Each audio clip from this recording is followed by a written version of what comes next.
Hello' spread মই দেৱাশ্ৰী ডেকাৰ Assam Aspen চেনেলটোলৈ সকলোকে স্বাগতম জনাইছো। আজি আমাৰ এই ক্লাছটোত প্ৰাচীন অসমৰ ইতিহাস অৰ্থাৎ এনচিয়েন্ট আসামৰ হিষ্ট্ৰীটোৰ সামাৰি এটা মই তোমালোকৰ কাৰণে লৈ আহিছো।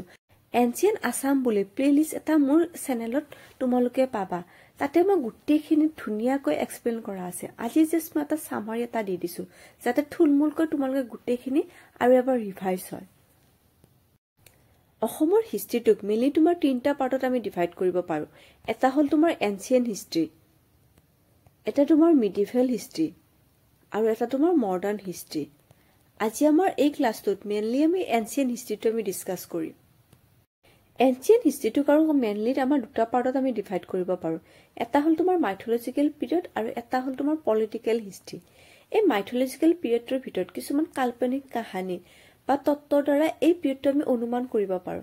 যেনে মহাভাৰত, ৰামায়ণ আদি যিবিলাক তোমাৰ মাইথলজিকেল বুক আছে, সেই বুকত যিবিলাক তোমাৰ কাহিনী উল্লেখ কৰা আছে তাৰ পৰা এই প্ৰি হিষ্ট্ৰী অৰ্থাৎ তোমাৰ এই মাইথলজিকেল পিৰিয়ডটো আমি অনুমান কৰিব পাৰো।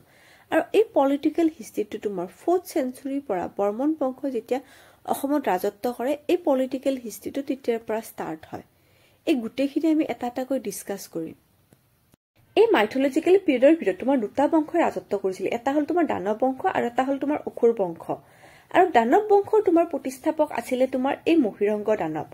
আৰু মহিৰংগ দানৱক তোমাৰ কিৰাতা চিফ বুলি কোৱা হয়। কিৰাতা চিফ মানে তোমাৰ নন আৰ্য। মহিৰংগ দানৱে প্ৰতিষ্ঠা কৰা তোমাৰ ৰাজধানীখন আছিলে তোমাৰ মৈৰাং পৰ্বত। আৰু এই মৈৰাং পৰ্বতখন তোমাৰ বৰ্তমান তোমাৰ জিএছ ৰোডৰ পৰা বেলতলালৈকে যিখিনি ঠাই তোমাৰ বিস্তৃত হৈছে তাক তোমাৰ মৈৰাং পৰ্বত বুলি কোৱা হয়। মহিৰংগ দানৱক তোমাৰ প্ৰথম তোমাৰ ৰজা বুলি কোৱা হয় অসমৰ। মানে প্ৰাচীন কামৰূপৰ তোমাৰ প্ৰথমজন ৰজা আছিলে এই মহিৰংগ দানৱ। মহিৰংগ দানৱৰ পিছত তোমাৰ শতকাসুৰ, চাম্বাসুৰ, ৰত্নাসুৰ আৰু ঘটকাসুৰ ৰজা হয়। ঘটকাসুৰ তোমাৰ শেষৰ ৰজা আছিলে। আৰু এই ঘটকাসুৰক তোমাৰ নৰকাসুৰে বধ কৰি তোমাৰ অসুৰ বংশ বা তোমাৰ ভোমা বংশটো তোমাৰ প্ৰতিষ্ঠা কৰে। এই তোমাৰ অসুৰ বংশ বা তোমাৰ ভোমা বংশটো তোমাৰ প্ৰতিষ্ঠা কৰে। এই ক্লাছটোত মই মেইনলি আজি সামাৰিহে দিছো তোমাৰ এনচিয়েন্ট আসামৰ ওপৰত। মোৰ চেনেলত তোমালোকক এনচিয়েন্ট আসামৰ গোটেইখিনি পাৰ্ট দিয়া আছে আৰু তাতে মই ধুনীয়াকৈ তোমাক লিখি লিখি বুজোৱা আছে। আজি মই লিখা নাই, জাষ্ট মই মুখেৰে গোটেইখিনি এটা ৰিভাইজ টাইপৰ মই তোমালোকক ক্লাছটো লৈছো। অসুৰ বংশৰ তোমাৰ প্ৰতিষ্ঠাপক আছিলে তোমাৰ নৰকাসুৰ। আৰু এই নৰকাসুৰ তোমাৰ ভূমি দেৱীৰ মাতৃৰ গৰ্ভৰ পৰা জন্ম লৈছিলে বাবে এই বংশটোক তোমাৰ ভোমা ডাইনেষ্টি বুলিও কোৱা হয়। আৰু নৰকাসুৰৰ তোমাৰ পুত্ৰ আছিলে ভগদত্ত। আৰু এই ভগদত্তই তোমাৰ কুৰুক্ষেত্ৰৰ যুদ্ধত পাৰ্টিচিপেট কৰিছিলে কৌৰৱৰ পক্ষ লৈ কিনে। কাৰণ ভগদত্তৰ তোমাৰ কন্যা ভানুমতীক দুৰ্যোধনৰ লগত বিবাহ দিছিলে। আৰু ভানুমতী আৰু দুৰ্যোধনৰ বিবাহৰ সময়তে তোমাৰ গুৱাহাটীত থকা যিটো দীঘলী পুখুৰী আছে সেই দীঘলী পুখুৰীটো তোমাৰ খনন কৰিছিলে। অসমৰ তোমাৰ এই মিডিল পাৰ্টত অৰ্থাৎ তোমাৰ কামৰূপত এই নৰকাসুৰৰ তোমাৰ ৰাজধানী আছিলে। এই নৰকাসুৰ তোমাৰ মিডিলত আছিলে। এইফালে তোমাৰ সেই সমসাময়িকভাৱে ইষ্ট পাৰ্টত ভীষ্মক বুলি এজন ৰজা আছিলে। আৰু এই ভীষ্মকৰ তোমাৰ ৰাজধানী আছিলে তোমাৰ কুণ্ডিল নগৰ। আৰু ভীষ্মকৰ তোমাৰ কন্যা আছিলে তোমাৰ ৰুক্মিণী। আৰু এই ৰুক্মিণী হৰণ কাব্যখনতে আমি কৃষ্ণই যে ৰুক্মিণীক যে তোমাৰ হৰণ কৰে সেইখিনি কথা আমি গম পাব পাৰো। অসমৰ তোমাৰ এই মিডিল পাৰ্টত আছিলে নৰকাসুৰ। সেই সমসাময়িকভাৱে তোমাৰ ইষ্ট পাৰ্টত আছিলে তোমাৰ ভীষ্ম। ঠিক সেইদৰে তোমাৰ শোণিতপুৰত আছিলে এই বান ৰজা। এই বান ৰজাৰ আমি কাহিনীটো জানো। তোমালোকে অনিৰুদ্ধ আৰু উষাৰ কাহিনীটোত আমাৰ এই বান ৰজাৰ কথাখিনি আমি গম পাওঁ। অসমৰ তোমাৰ এই পলিটিকেল হিষ্ট্ৰীটো তোমাৰ ষ্টাৰ্ট হয় 4th চেঞ্চুৰীৰ পৰা। যিখিনি তোমাৰ এভিডেন্ট আছে সেই এভিডেন্টখিনিৰ পৰা আমি গম পাওঁ যে 4th চেঞ্চুৰীৰ পৰা বৰ্মন বংশৰ তোমাৰ আৰম্ভণি হৈছিলে। আৰু বৰ্মন বংশৰ তোমাৰ টাইম পিৰিয়ডটো আছিলে 350 ADৰ পৰা তোমাৰ 650 ADৰ ভিতৰত। এইখিনি টাইম পিৰিয়ডত তোমাৰ বৰ্মন বংশৰ ৰজাসকলে ৰাজত্ব কৰিছিলে। বৰ্মন বংশৰ প্ৰতিষ্ঠাপক আছিলে তোমাৰ পুষ্প বৰ্মন। আৰু পুষ্প বৰ্মনক তোমাৰ মহাৰাজ ধীৰাজ বুলি কোৱা হয়। আৰু এই পুষ্প বৰ্মনৰ সমসাময়িক আছিলে তোমাৰ গুপ্ত বংশৰ তোমাৰ সমুদ্ৰগুপ্ত। আৰু এই সমুদ্ৰগুপ্তক তোমাৰ নিজকে তোমাৰ নেপোলিয়ন অফ দ্য ইণ্ডিয়া বুলি কোৱা হয়। যেতিয়া আমি ইণ্ডিয়ান হিষ্ট্ৰীটো পঢ়িম তাতে গুপ্তা বংশ বুলি আমি এটা বংশ পাম। সেই গুপ্তা বংশৰ তোমাৰ সমসাময়িক আছিলে এই পুষ্প বৰ্মন। পুষ্প বৰ্মনৰ সময়ত কামৰূপত তোমাৰ লেংগুৱেজ ইউজ হৈছিলে সংস্কৃত আৰু কামৰূপীয়া প্ৰাকৃত।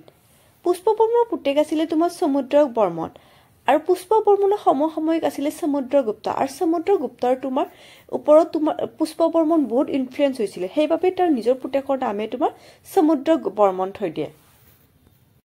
এই সমুদ্ৰ বৰ্মনৰ পিছত তোমাৰ নেক্সট ৰুলাৰজন আছিলে তোমাৰ বালা বৰ্মন আৰু এই বালা বৰ্মনৰ তোমাৰ নিজৰ কন্যা অমৃতা প্ৰভাক তোমাৰ কাশ্মীৰৰ ৰজা মেঘাবাহনৰ সৈতে তোমাৰ বিবাহপাশত আবদ্ধ হয় আৰু সেইটো তোমাৰ কল্হাণৰ ৰাজতৰংগিনীত অমৃতা প্ৰভাক কামৰূপৰ ৰাজকুমাৰী বুলি উল্লেখ কৰা আছে।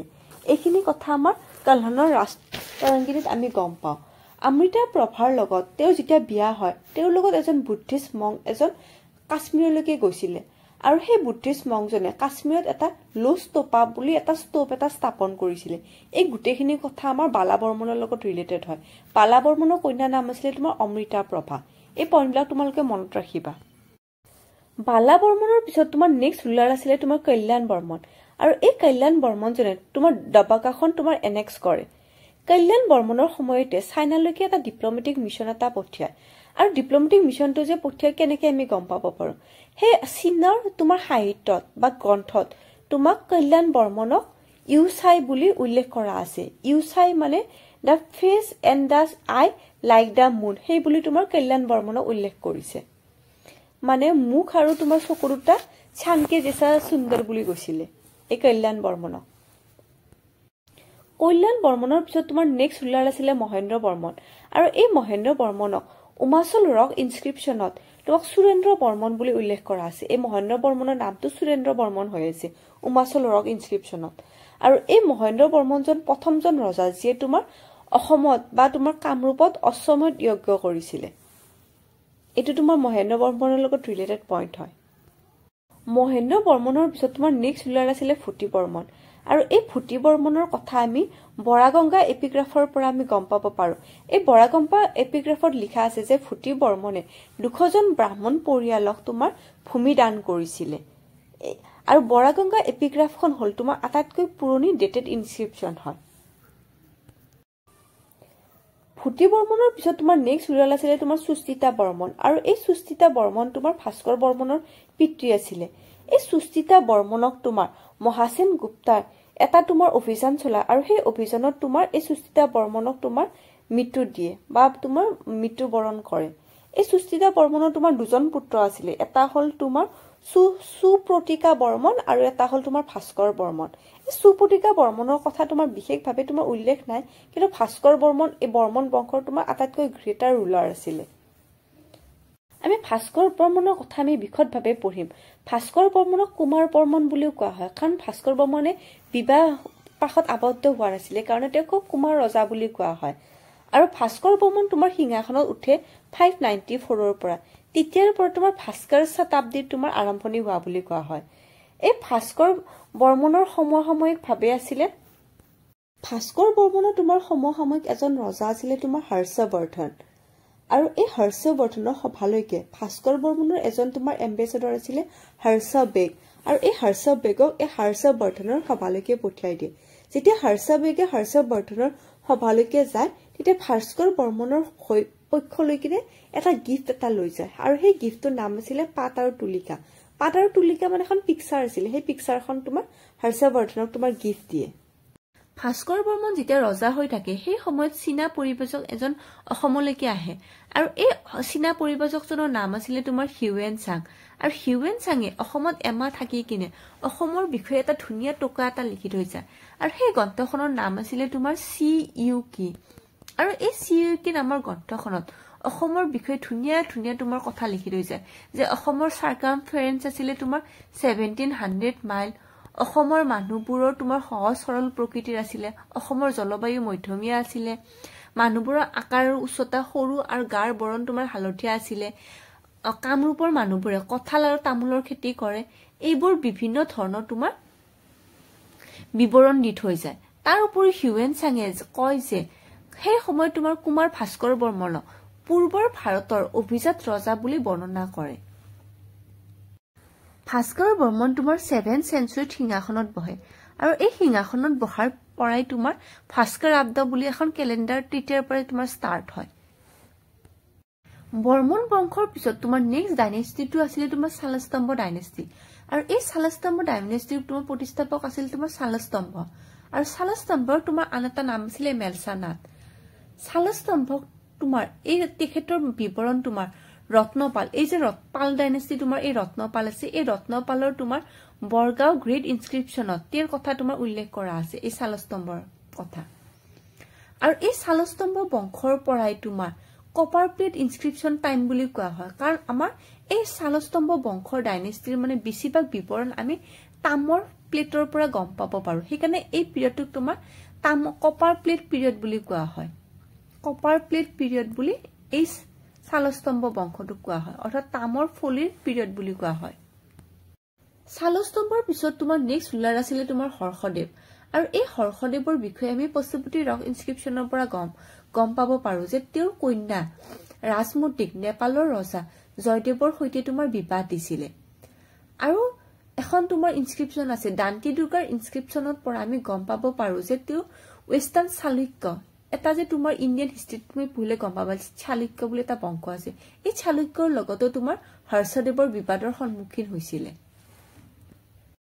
হৰ্ষদেৱৰ পিছত তোমাৰ নেক্সট ৰুলাৰ আছিলে তোমাৰ হাজাৰা বৰ্মন এইটো তোমাৰ বহুত ইম্পৰ্টেণ্ট পইণ্ট হয় এই হাজাৰা বৰ্মনক তোমাৰ শালস্তম্ভ বংশৰ আটাইতকৈ তোমাৰ গ্ৰেটাৰ ৰুলাৰ বুলি কোৱা হয় তেজপুৰ ৰক ইনস্ক্ৰিপশ্যন আৰু হাইথল কপাৰ প্লেট এই হাজাৰা বৰ্মনৰ লগত ৰিলেটেড হয় হাজাৰা বৰ্মনৰ টাইমতে তোমাৰ তেওঁ নিজৰ ৰাজধানী তোমাৰ হৰপেশ্বৰলৈ স্থানান্তৰ কৰিছিলে কেপিটেলখন তোমাৰ হৰপেশ্বৰলৈ ট্ৰান্সফাৰ কৰিছিলে আৰু হাজাৰা বৰ্মনে তোমাৰ তেজপুৰত তোমাৰ হাজাৰা পুখুৰীটো তোমাৰ খনন কৰিছিলে এইখিনি তোমাৰ বহুত ইম্পৰ্টেণ্ট পইণ্ট হয় এই হাজাৰা বৰ্মনৰ লগত ৰিলেটেড পইণ্টখিনি এইখিনি আহিয়ে থাকে এই হাজাৰা বৰ্মনে নিজৰ নামটোৰ আগত তোমাৰ মহাৰাজ ধীৰাজ পৰমেশ্বৰ পৰমভদ্ৰা এই বুলি তোমাৰ উচ্চ ধ্বনিযুক্ত তোমাৰ এটা টাইটেল গ্ৰহণ কৰা প্ৰথমজন তোমাৰ কামৰূপৰ ৰজা আছিলে হাজাৰা বৰ্মন মহাৰাজ ধীৰাজ পৰমেশ্বৰ পৰমভদ্ৰা হাজাৰা বৰ্মনৰ পিছত তোমাৰ নেক্সট ৰুলাৰ আছিলে তোমাৰ বনমালা বৰ্মন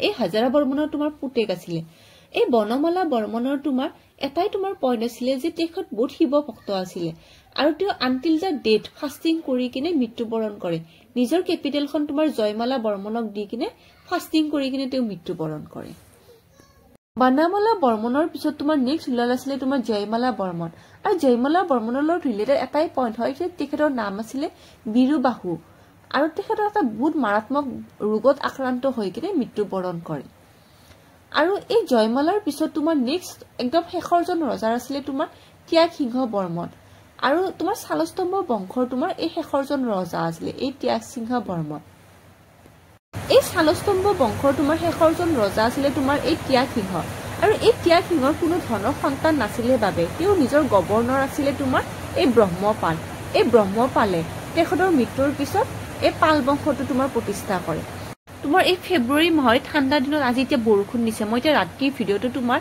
মই ৰেকৰ্ডিং কৰি আছো বাহিৰত তোমাৰ বহুত বৰষুণ দিছে কিবা যদি তোমালোকে আউটসাইডৰ কিবা তোমালোকে ডিষ্টাৰবেন্স পোৱা সেইখিনি ইগনোৰ কৰি কিনে অকল পঢ়াটো তোমালোকে মন দিবা পাল বংশৰ তোমাৰ প্ৰতিষ্ঠাপক আছিলে তোমাৰ ব্ৰহ্মপাল আৰু এই ব্ৰহ্মপালজন হল তোমাৰ প্ৰথমজন তোমাৰ নিৰ্বাচিত শাসক অৰ্থাৎ তোমাৰ first elected king of the Assam হয় এই ব্ৰহ্মপাল আৰু ৰত্নপালৰ তোমাৰ এপিগ্ৰাফখনত ব্ৰহ্মপালক তোমাৰ মহাৰাজ ধীৰাজ বুলি উল্লেখ কৰা আছে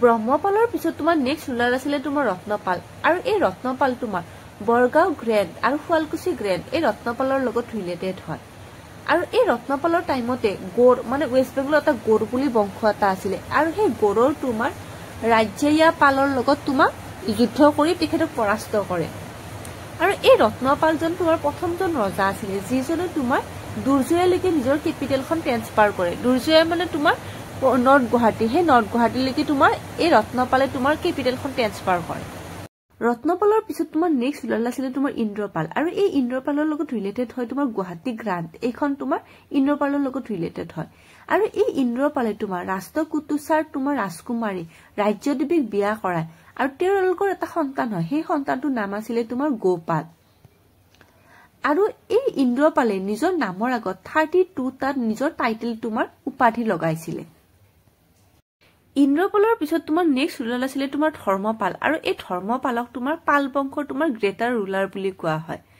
আৰু এই ধৰ্মপালে তোমাৰ নিজৰ ৰাজধানীখন কামৰূপলৈকে তোমাৰ ট্ৰেন্সফাৰ কৰে আৰু এই ধৰ্মপালৰ সময়তে বিখ্যাত কালিকা পুৰাণ সেইখন তোমাৰ কম্পোজ কৰা হয় আৰু ধৰ্মপাল আছিলে তোমাৰ পাল বংশৰ আটাইতকৈ শক্তিশালী আৰু প্ৰতাপী ৰজা আছিলে আৰু পাল বংশৰ তোমাৰ শেষৰজন ৰজা আছিলে তোমাৰ জয়পাল এই জয়পালৰ তোমাৰ গভৰ্ণৰ আছিলে তোমাৰ বৈদ্যদেৱ আৰু এই পাল বংশৰ তোমাৰ জয়পালৰ মৃত্যু হোৱাৰ পিছত বৈদ্যদেৱে নিজকে স্বাধীন ৰজা বুলি ঘোষণা কৰে এইখিনি তোমাৰ পাল বংশৰ লগত ৰিলেটেড তোমাৰ পইণ্ট হয় এনচিয়েন্ট আসামৰ লগত ৰিলেটেড মই মোৰ চেনেলত গোটেইখিনি তোমাৰ আৰ্ট এণ্ড কালচাৰে হওক তোমাৰ MCQ হওক তাৰপিছত তোমাৰ এপিগ্ৰাফ ইনস্ক্ৰিপশ্যন গোটেইখিনি মই আপলোড কৰিছোঁ এই ভিডিঅ'টোত জাষ্ট মই এটা সামাৰি এটা দি দিছোঁ যদি ভিডিঅ'টো চাই ভাল পাইছা তেতিয়াহ'লে লাইক ছাবস্ক্ৰাইব আৰু কমেণ্ট কৰিবা আজিলৈকে বাই